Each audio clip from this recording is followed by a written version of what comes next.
Bonjour Frédéric.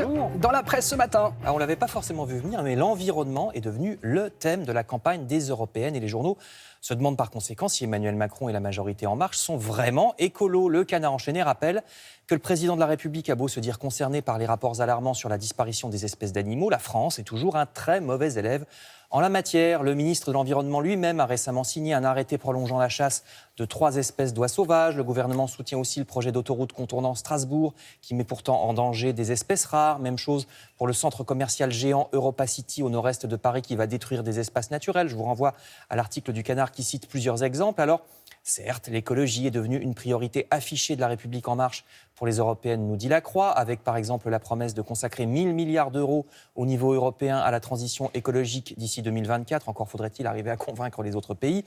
Certes, également, Daniel Cohn-Bendit, rallié à Emmanuel Macron, estime, vous le voyez dans le Figaro, que les écolos ne devraient pas taper sur le gouvernement, mais s'allier avec lui pour la défense de l'écologie. Certes encore, les émissions de carbone ont commencé à baisser en Europe. Alors, pas partout, de nombreux pays sont encore en hausse, nous dit ici à gauche les Échos. Seulement, les jeunes générations, vous voyez à droite, estiment que la catastrophe surviendra quand même et que l'effondrement écologique arrivera de leur vivant, je cite Libé. Alors Emmanuel Macron est-il vraiment devenu vert ? C'est la couverture de Libération qui se pose cette question. Il cherche à se construire une image écolo, je cite, parce que c'est un thème porteur, je cite encore, mais le journal n'est pas convaincu. Il rappelle les projets industriels dévastateurs pour la nature en Guyane ou bien la raffinerie de la Mède dans les Bouches-du-Rhône qui fonctionne à l'huile de palme. On va revoir la couverture de Libération tout en vert. L'article rappelle aussi qu'Emmanuel Macron avait promis l'interdiction de pesticides, mais que cette mesure n'a jamais été appliquée. Et oui, Emmanuel Macron a-t-il fait sa transition écologique, se demande Libé.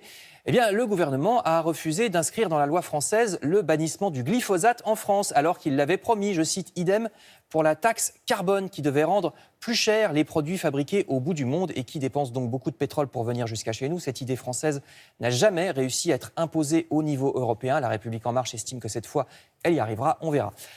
Le problème, c'est que si déjà au niveau national, les promesses ne sont pas toujours suivies des faits, alors au niveau européen, on le disait à l'instant, c'est parfois pire dans la mesure où la France n'a pas beaucoup d'influence dans l'Union européenne, nous dit le journal L'Opinion. Les postes influents sont trustés par les Allemands qui s'investissent depuis longtemps dans les arcanes de Strasbourg et Bruxelles, beaucoup plus que les politiciens français. Et l'influente droite allemande n'est pas vraiment écolo, c'est le moins qu'on puisse dire. Et ce peu d'influence des belles idées françaises, sitôt qu'on cherche à les appliquer, peut se retrouver aussi dans un autre thème que l'environnement, celui de la lutte contre le tabac. Et contre l'évasion fiscale aussi, parce que c'est lié, vous allez voir. C'est ce que nous apprend Libération. Le journal explique que les autorités de Bruxelles sont totalement exploitées par le lobby du tabac et que la France, je cite, et que la France d'ailleurs ne fait pas grand-chose contre.